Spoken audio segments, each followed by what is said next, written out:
Bien, muy buenos días a todos.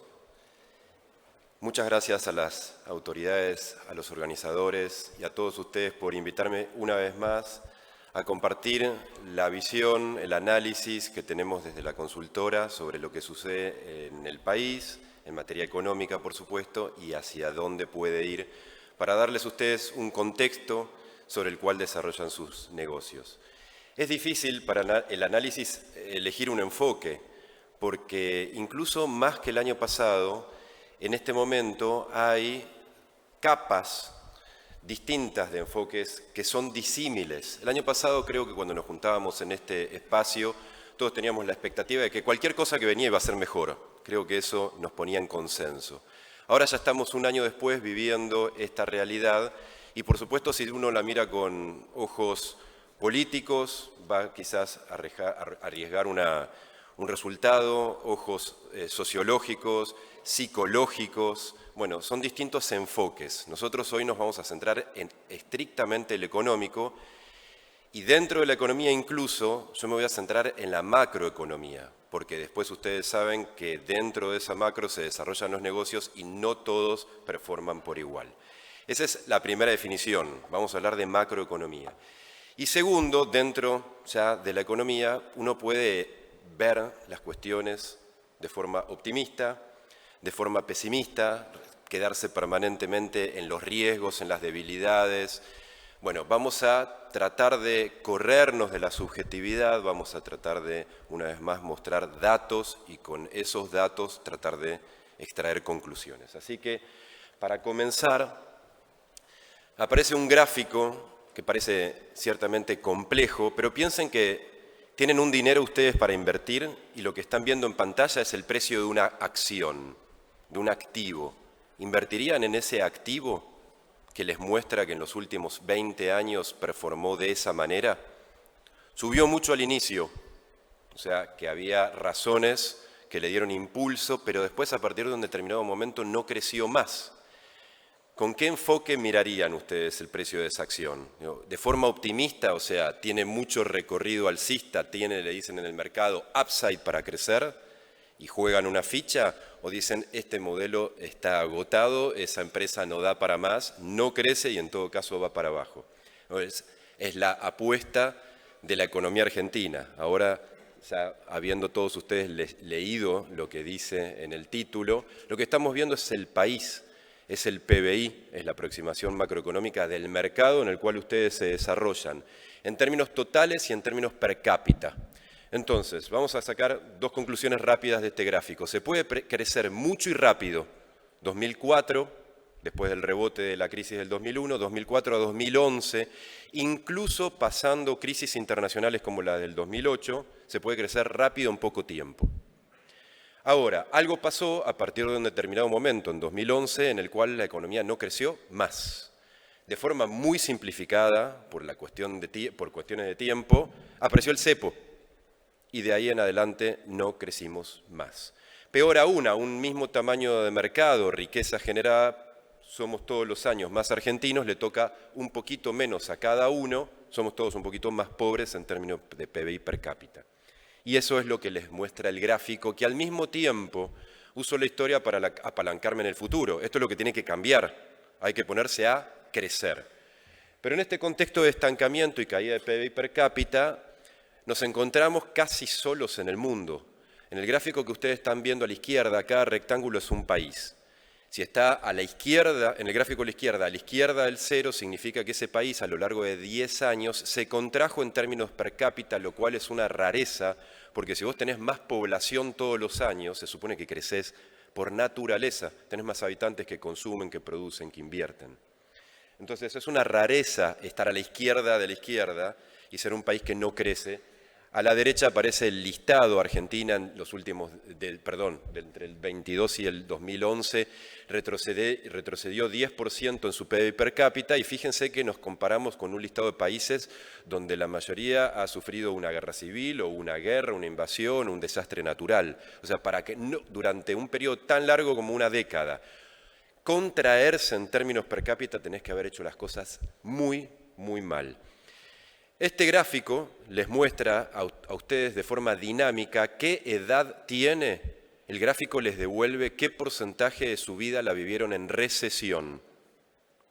Un niño que nació el año pasado, el 100% de su vida la sufrió en recesión. Por suerte no vota. Ahora, cuando van a un adolescente ya, o más, un joven de 20 años, el 40% de su vida la vivió en recesión. Y si uno ya a simple vista saca el promedio, 1/3 de la vida de un argentino promedio la vivió en recesión. Uno de cada 3 años es contractivo.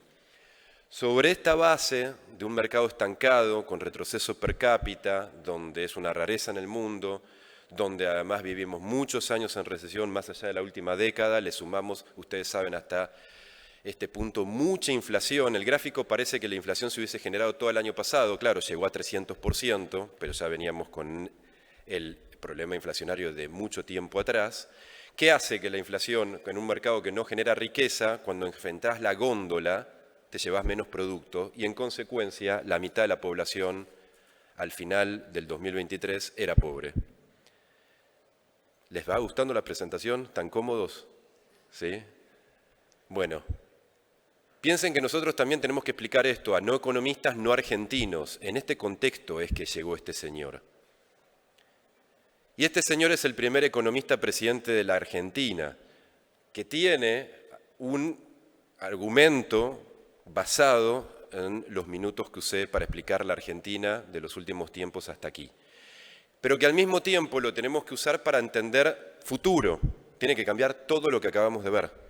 El país, decíamos el año pasado en este mismo encuentro, se tiene que normalizar, tiene que encontrar otro modelo de funcionamiento que le vuelva más crecimiento y menos inflación. Después está toda la discusión fiscal, pasamos el año pasado, monetaria, aquí estamos. ¿Cómo empezamos? Con la agenda. Tenemos un presidente que ha definido una agenda, lo cual no es poco. Te puede gustar o no, que no es materia de discusión para mí analizar los gustos. Ahora, esta es la agenda. No es poco, digo, porque la sabemos y durante mucho tiempo no sabíamos cuál era la agenda. Bueno, de nuevo, te guste o no, esta es la agenda, no la voy a repasar aquí punto por punto, pero es una agenda pro mercado, liberal-libertaria, como le gusta decir al presidente. Ahora, para desarrollar esta agenda se necesita caudal político, poder político. Por supuesto está la firma del presidente en los decretos, pero también necesitan muchos de los objetivos de esa agenda leyes. Y este es un gobierno en hiperminoría en el Congreso. Desde el retorno de la democracia hasta la actualidad, solo el 14% de los diputados, 10% de los senadores, sube un poquito más si contamos a los aliados del PRO, que sabemos que no son tal o no todo el tiempo. Están muy lejos de alcanzar quórum para poder avanzar más rápido en los objetivos. De nuevo, te gusten o no, objetivos definidos, para avanzar más rápidos en algunos hay que tener Congreso. Eso es, en todo caso, estamos construyendo futuro. Ya sabemos que hay que cambiar, crecer, bajar inflación, recuperar, bajar pobreza. Avanzar en una agenda significa tener más caudal político y esto no va a cambiar el año que viene rápidamente. Esta es la composición actual, les decía, en el 14% de diputados, son 36 diputados que tiene la Libertad Avanza y 15 del PRO, suman 51. Para llegar a los 129, que es el quórum, le falta a esta alianza Libertad Avanza más PRO 78. Para llevarte, redondeemos, 80 diputados en una elección, necesitas tener el 55% de los votos a nivel nacional en una elección de medio término. Eso no se dio nunca en la historia argentina del 83 a la fecha. Entonces podemos pensar que tal vez el anhelo de este gobierno no es tener quórum propio ya el año que viene, pero sí sacar cualquier cifra le otorgará, ya saben, estos 36 diputados son del año pasado, porque la Libertad Avanza tenía 2 diputados, Milei y Villarroel.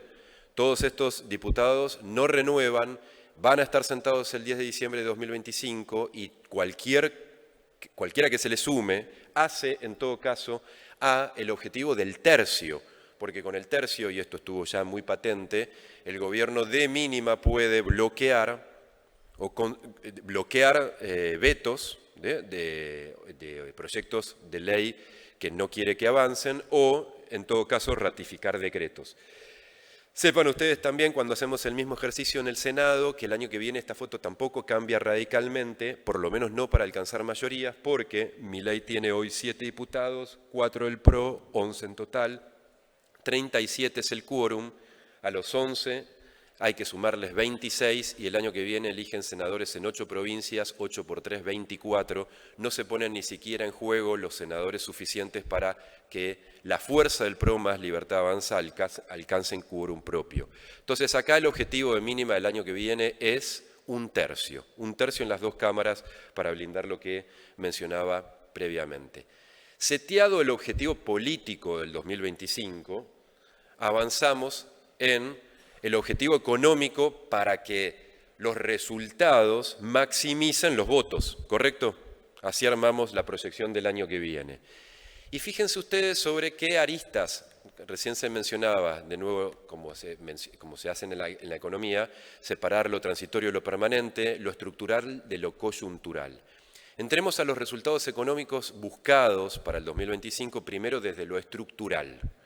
Vuelvo a la gráfica número 1 de esta acción estancada que es la economía argentina, y fíjense que podemos extraer rápidamente condiciones básicas de funcionamiento de una economía cuando la misma crece de cuando la misma no crece. En el periodo incluso gobernado por el peronismo, por Néstor Kirchner, la economía tenía superávit fiscal, superávit de cuenta corriente y no tenía cepo. 2004-2011.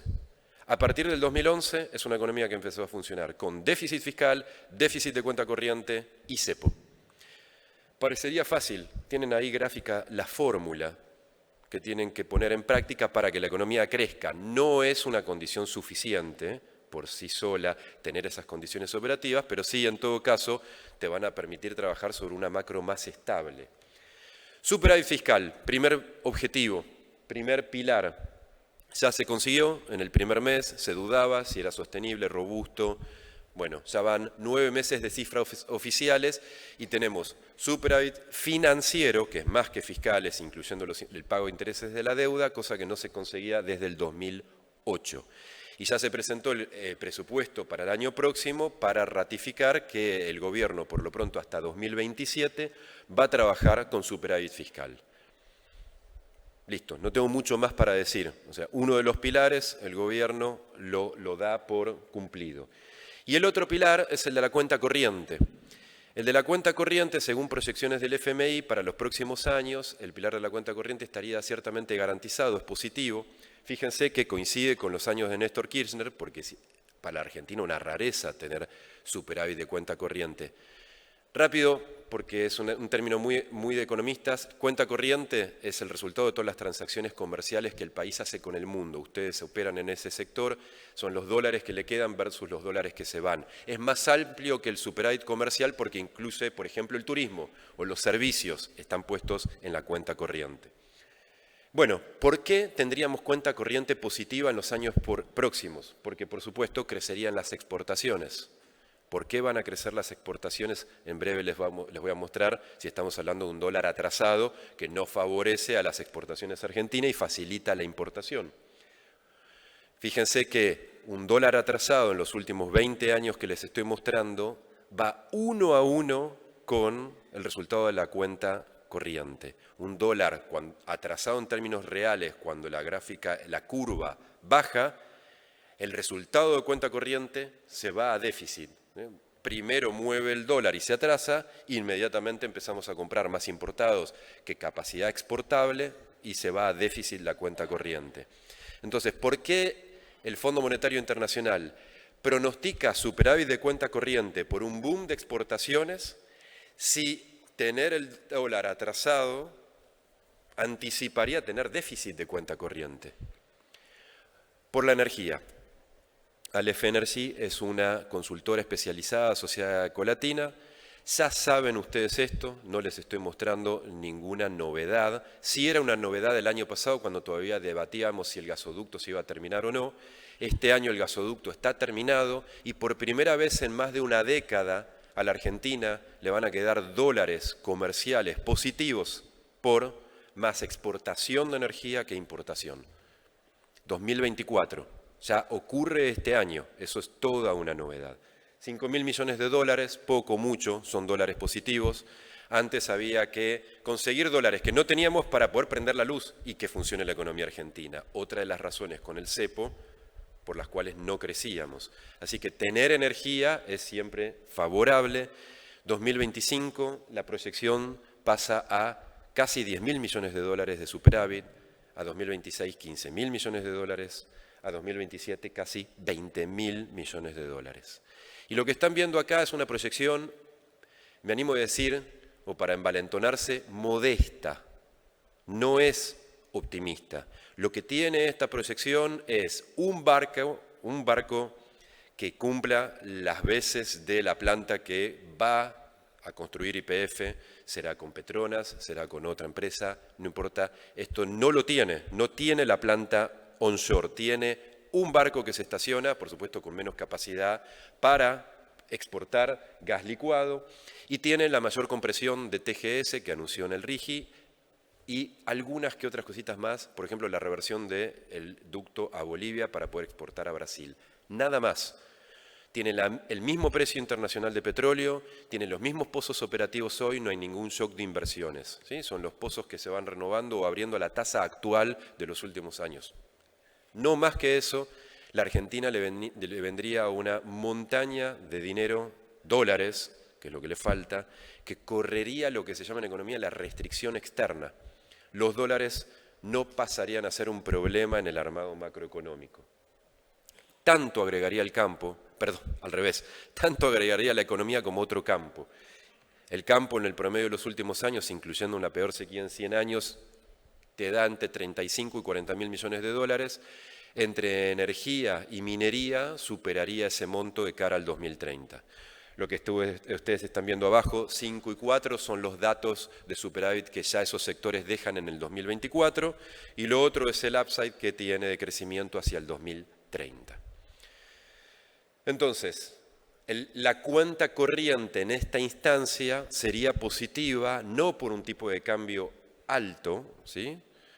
No por una devaluación que nos vuelva competitivos de forma cambiaria, sino por un shock particular de un sector que agregaría muchas divisas, el tipo de cambio correría otra suerte. Ahora nos vamos a ir metiendo en esa cuestión.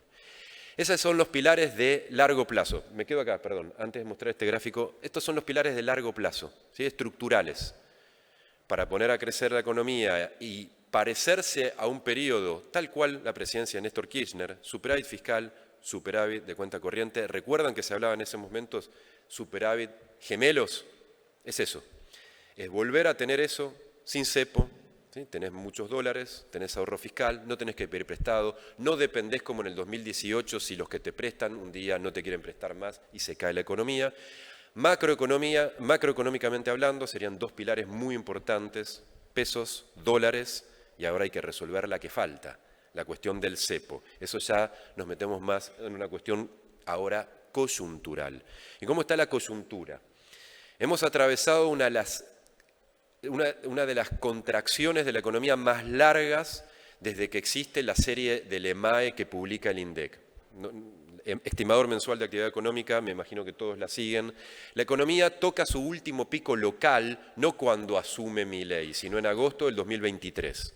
Ese es el 100 con el que ven la línea verde empezar.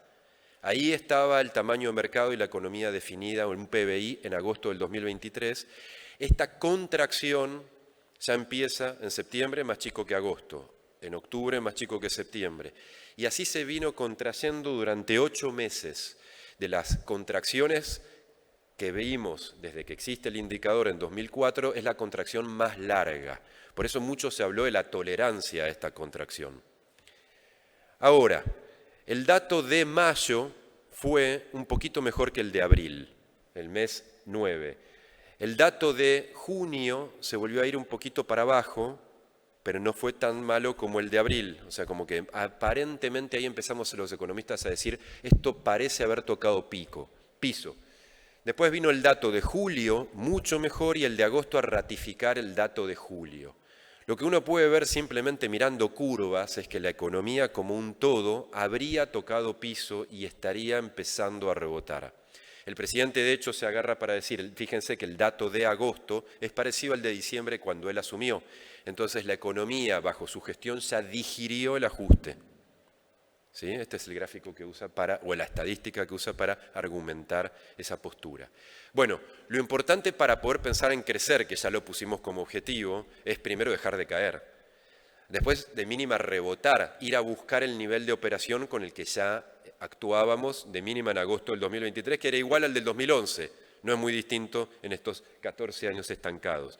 Pero primera condición es dejar de caer. Por supuesto que no todos los sectores se están recuperando al mismo impulso. Lo que están viendo en pantalla es el análisis de principales sectores de forma desestacionalizado. Esto es decir, comparamos la performance de un sector en un mes contra el mes anterior, no contra el mismo mes del año pasado, porque no sería justo para la estadística. Igual que en el 2021 comparar contra el 2020 de pandemia, igual que en el 2003 comparar contra el piso del 2002. La estadística interanual en ese momento se rompe. Entonces vamos a la intermensual para ver qué sectores ya empezaron a salir, ya empezaron a tocar un piso y un principio de recuperación. Por supuesto que no todos van a ir a la misma velocidad y hay sectores que todavía no encontraron piso, pero ya los tonos empezaron a cambiar. Fíjense que entre diciembre y marzo, cualquier sector que mire se estaba contrayendo mes a mes. Ya parados en los últimos meses hay sectores que están mejorando y subiendo su volumen de operación respecto al mes anterior. ¿Y en base a qué se da esta recuperación? Este gráfico es un enchastre de curvas, pero no encontré otra forma de mostrar. Hay curvas que bajan y después curvas que suben, ¿correcto? En forma simple. Son distintas medidas de poder adquisitivo relacionadas a salarios, jubilación y jubilaciones. Ahí aparece incluso en el gráfico de la derecha, en el eje de la derecha, porque si no rompe la dimensión del gráfico, la AUH. ¿Qué podemos sacar como conclusión? Primero, el shock inflacionario deterioró todo el poder adquisitivo en los primeros meses del año, y esa es la caída que cualquier curva muestra en el gráfico. Ahora, una vez que encontró un piso, la desinflación, ahora hablaremos de eso, empezó a permitir un recupero del poder adquisitivo con distintas medidas que estamos viendo acá. Salarios públicos obviamente es el único que no recuperó y por obvias razones en el ajuste fiscal. Ahora, todas las otras medidas, incluyendo jubilaciones, incluyendo AUH y otras del sector privado, todas empezaron a mostrar un recupero y esto está medido en términos de poder adquisitivo, no variación. ¿Qué significa en la curva amarilla un 98? Que si comprabas 100 unidades en noviembre del año pasado, hoy estás comprando 98 unidades. ¿Volviste a noviembre? Todavía no, pero estás en el límite. Quizás eso se da el mes siguiente. Ahora, ¿por qué esto no va en felicidad? Y todavía se habla y mucho de la sociedad, cuánto va a tolerar el ajuste. Porque este recupero de poder adquisitivo, ¿en qué lo estamos gastando? ¿En gaseosas y esparcimiento? No, gran parte del poder adquisitivo que se está recuperando se está yendo a pagar la luz y no tiene el mismo efecto de indulgencia pagar la luz, el transporte, que tomarse una gaseosa, ¿sí? O un helado, o ir al cine. Lo que están viendo en pantalla es el porcentaje del total de gastos de un hogar promedio que se llevan los bienes y servicios inelásticos, que es lo que uno paga del 1 al 5 de cada mes. Casi no tiene opción. Vivienda, salud, educación, tarifas. Una vez que pagaste eso, claro, te queda menos para el resto. Entonces vos estás recuperando capacidad de compra en bienes y servicios, pero ahora se lo lleva más otro tipo de bienes que en el pasado, que no te dan felicidad inmediata. Entonces eso, vos querés todavía más recupero de poder adquisitivo para que esto calce con mayor humor. Ahora, además, muchos sectores, particularmente los del consumo masivo, empezaron a competir no solo, o sea, ven que el poder adquisitivo se recupera. Primer punto favorable para poder tratar de vender más. Pero parte se lo lleva a la luz, la tarifa. Y al mismo tiempo, como el Estado ya no pide más prestado, los bancos empezaron a otorgar de nuevo créditos y en un contexto con baja inflación, con más impulso. Entonces, el gráfico este les muestra que en los últimos meses particularmente, donde está el círculo, fíjense que cae el volumen de ventas total de consumo masivo, pero crece autos, motos, escrituras, electrodomésticos. Entonces, así que por más que sea chiquito, 5 pesos, en la billetera total, olvídense de la inflación, en los 100 pesos que tengo, ahora pago una parte mayor, casi 40 pesos se van en bienes y servicios inelásticos, y metí, así sea chiquita, 5 pesos una cuota de una tostadora que no cambiaba desde el 2007, si es que andaba, o muchas he visto con un tenedor para tratar de que no salte la tostada antes de tiempo. Es decir, el parque automotor, el parque de motos, el parque de electrodomésticos, la refacción, incluso el cambio de vivienda, está muy atrasado. En los últimos años fue consumo inmediato, así estaba diseñado el modelo. Entonces, para el hogar ahora también compite la cuota de un crédito, o en todo caso también para las industrias ligadas a consumo. Por eso son las que en todo caso no encontraron piso. Ahora, en este contexto, no están sus máximos, pero la confianza en el consumidor, que releva la Universidad Torcuato Di Itela, está subiendo, y el último mes subió mucho, porque mucho se había hablado en septiembre que había retrocedido, si empezó un retroceso de la confianza del consumidor. Bueno, menos inflación, más crédito, recupero del poder adquisitivo, así sea en el margen. El consumidor empezó a mostrarlo en su devolución que hace en la encuesta de confianza. Y de la mano, también con la misma fuente, Universidad Torcuato Di Itela, de la mano de la confianza en el consumidor está la confianza en el gobierno. Pero la confianza en el gobierno de Universidad Di Itela tiene una característica muy particular, que es como un muy preciso predictor del caudal de votos que sacaría el oficialismo de turno si va a las elecciones en ese momento. Fíjense que acá están viendo una serie que empieza en septiembre del 2006 y si bien han sido elecciones presidenciales o legislativas, el nivel de confianza en el gobierno, prácticamente, creo que son 2 las excepciones, una es la del 2017, prácticamente el nivel de confianza en el gobierno de esta encuesta te da el nivel de votos que sacaría el gobierno si fueran las elecciones en este momento. Había bajado y mucho se habló en septiembre, este indicador bajó 14 puntos, recuperó 12 puntos en octubre y es un nivel cercano al 48%. Si este indicador mantiene su precisión y las elecciones fueran hoy, te habla de una fortaleza de gobierno en términos de intención de voto del 48%. Entonces, en la coyuntura, en el enfoque del gobierno, ¿qué cambiar? Nada. La inflación, o la desinflación, mejor dicho, me corrijo, es un pilar fundamental de este modelo. Lo que están viendo en pantalla, en Ecolatina medimos todos los viernes la inflación de todos los retails que ponen un precio online. El robot sale a la casa de todos esos precios, lo transformamos metodología mediante, hay que mezclar precios de peras con manzanas, otorga un precio promedio de la economía y lo comparamos contra el del viernes anterior. En la barra de arriba, viernes contra viernes, en el gráfico de abajo, el acumulado móvil 4 semanas. Fíjense que la inflación no está al 3, eso es la canasta total, cuando uno paga además educación, alquileres, entradas de cine, alimentos, consumo masivo, está hoy al 2%, incluso llegó a estar al 1,5%, ¿sí? Más bajo el mes pasado. Con este nivel, y bajando, se encuentra uno de los pilares fundamentales para que cualquier aumento de ingresos signifique más poder adquisitivo. Y si el ajuste de tarifas en algún punto va menguando, es más recupero para crédito y en última instancia también reflote el consumo. Sostiene confianza en el consumidor, va en confianza en el gobierno y eso es votos. Gran parte de esta desaceleración de la inflación viene dada por la estabilidad del dólar.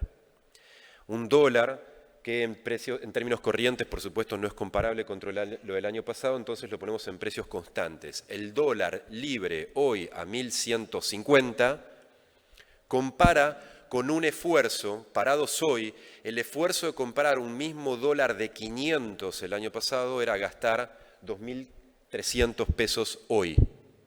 ¿Sí? Repito, el esfuerzo comparable hoy contra el año pasado en el miedo de las elecciones que había el año pasado era como gastar hoy 2.300 pesos para comprar un dólar, 3.300 en el pico de octubre, hoy cuesta 1.190, 1.150, el libre. Entonces, con lo que acabamos de ver se entiende por qué para el gobierno es fundamental que el dólar esté estable, hace a la desinflación y dólar estable es electrodoméstico más accesible, cuota mediante más todavía.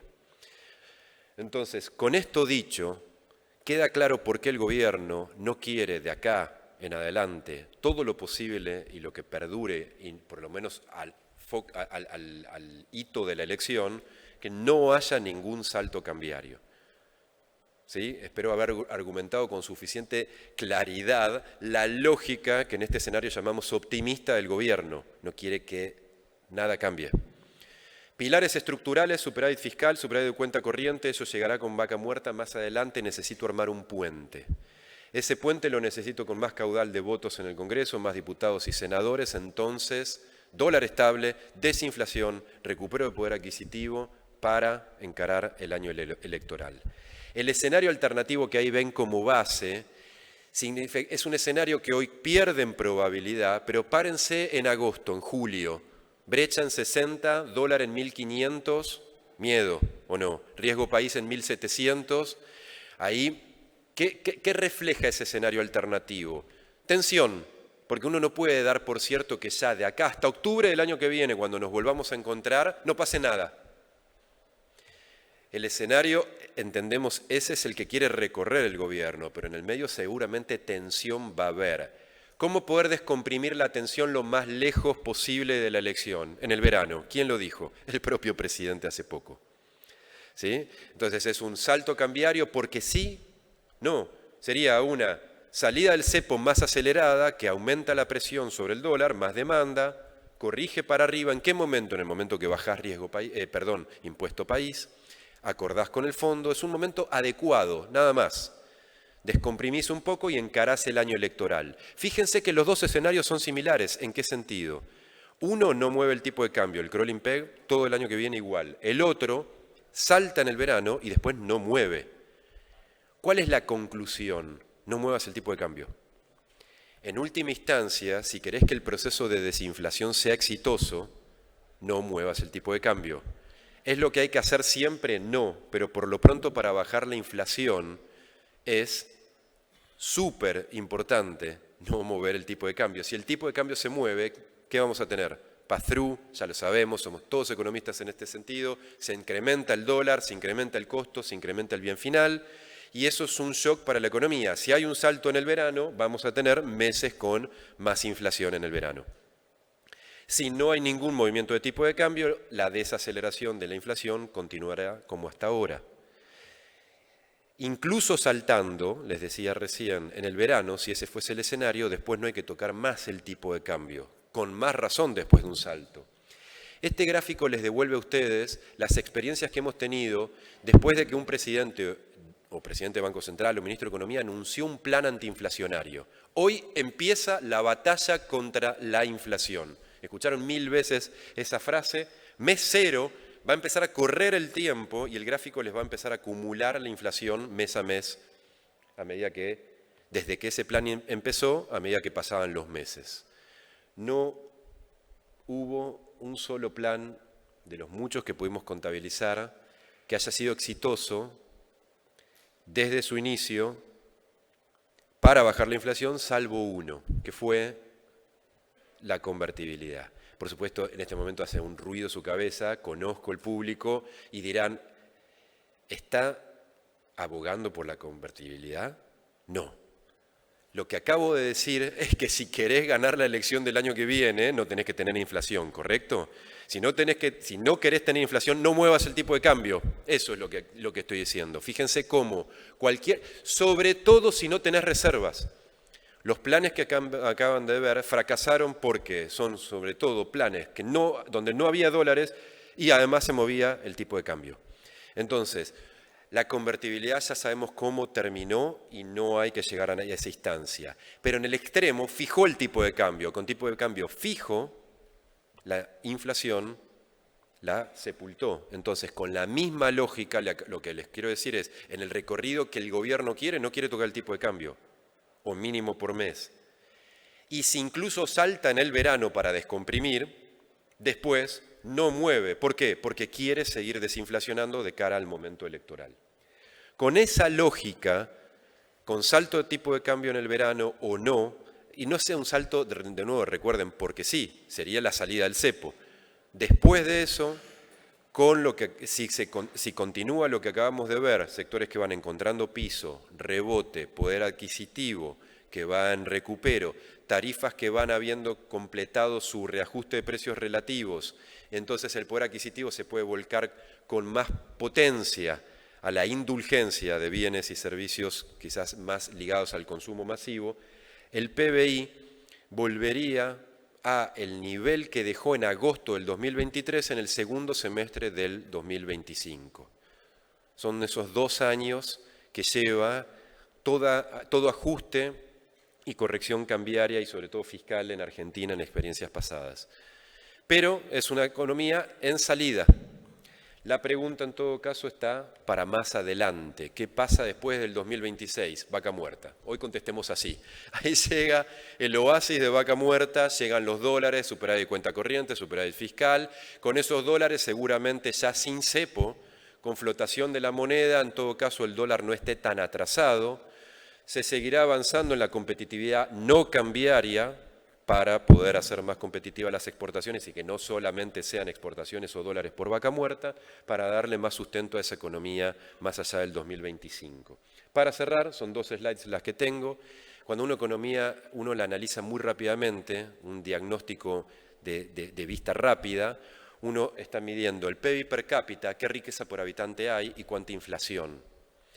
Lo que sabemos en Argentina es que tuvo un derrotero hacia abajo, es decir, menos PIB per cápita, más pobre por habitante, y hacia la derecha, más inflación todos los años. Esto resulta en mayor pobreza, ¿sí? Menos riqueza por habitante, productos más caros, más pobreza. El 2024 es un año de contracción, es un año de ajuste, baja el PBI per cápita, o sea, en el gráfico para abajo, pero nos volvemos hacia la izquierda con menos inflación. El 2025... un leve rebote, o sea, el leve rebote es volviendo al nivel del 2023 en términos agregados, ¿sí? Lo que acabamos de ver es un leve rebote, una mejora de PBI per cápita. Fíjense que 4 puntos de crecimiento del año que viene en PBI no vendrían más que a compensar la caída de este año, y la población sigue creciendo al 1% todos los años. Por eso es un leve rebote del PBI per cápita, pero cada vez más cerca del cero en términos de inflación. Y de ahí en adelante, si cada vez hay menos inflación y la economía crece más de 1% por año, cualquier cosa que vos le des arriba del 1% es más PIB per cápita. Acá parece una locura, acá parece que uno se pasa de optimista en la gráfica, pero no es más que crecer al 2% por año, con 1% de población, estás creciendo poco per cápita por año, y con menos inflación en un programa que tiene superávit de cuenta corriente y superávit fiscal. Y el escenario de recalibración coincide en todo caso en el 2024, ya este año no se espera un salto cambiario, el 2025 eventualmente un poquito más de inflación si se da la salida del cepo de forma discreta en enero, y después en el largo plazo coinciden. ¿Por qué? Porque si vos tenés un orden macro, como hemos visto de nuevo con lo estructural, orden fiscal, orden de cuenta corriente, y ya sin cepo, la condición para crecer al 2% estimados, hace 14 años que no crecemos. Fíjense que Argentina, desde el 2017, que no se da en la estadística que baja inflación y mejora el PIB per cápita en un año. Y 2 años consecutivos de retracción de inflación y mejora de PIB per cápita no se da desde el bienio 97-98. Con esto calibro el optimismo. Es decir, crecer al 2% por año y crecer un par de años consecutivos no es nada si uno tiene orden macro. ¿Cómo estarán cada uno de los sectores? Yo no lo sé. Pero parafraseando al gran John Lennon, tenemos que darle una chance al crecimiento. Argentina sigue siendo la tercera economía en PIB per cápita de la región sin crecer hace 14 años. O sea, lo que estoy poniendo en el 2025 es 4 puntos de PBI, 1 punto de población, 3 per cápita, eso es lo del 2025. Seguís en el mismo lugar del 2011, con el recupero completo del 2025. Nos estamos preguntando qué viene después. Cualquier país crece por tener más población, les decía al principio. No crecer durante una década es porque tuviste un problema de orden de otra magnitud, un imponderable. Bueno, esto es orden macro de nuevo. Y cierro como les comenté al inicio. Desde el enfoque macro, orden macro es un entorno más previsible para que ustedes hagan negocios. Si eso es así, seguramente va a tener una posibilidad Argentina de crecer. Muchas gracias.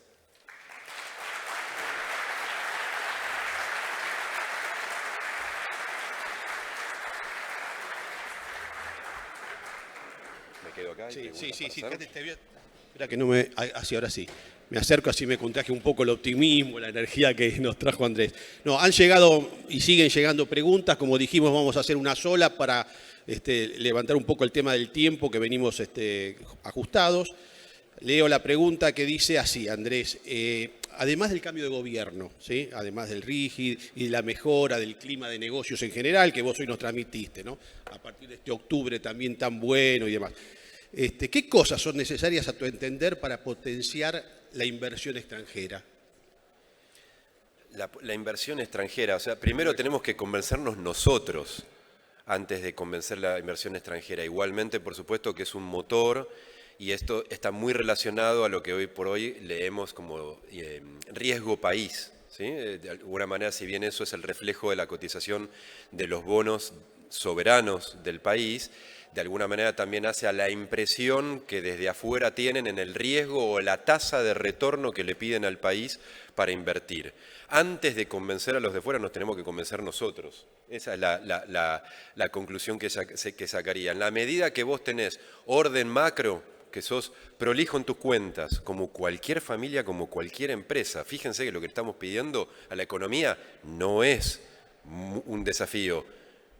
La Argentina igualmente le cuesta y mucho esa tarea. Entonces, con orden macro, dado por superávit fiscal y superávit de cuenta corriente, de alguna manera el riesgo país o el retorno de riesgo que vos le pedís a la inversión es menor. Pero primero vamos a estar actuando nosotros, reinvirtiendo en nuestros negocios o cambiando el auto. Todo eso mueve el entramado productivo de la Argentina y eso es confianza.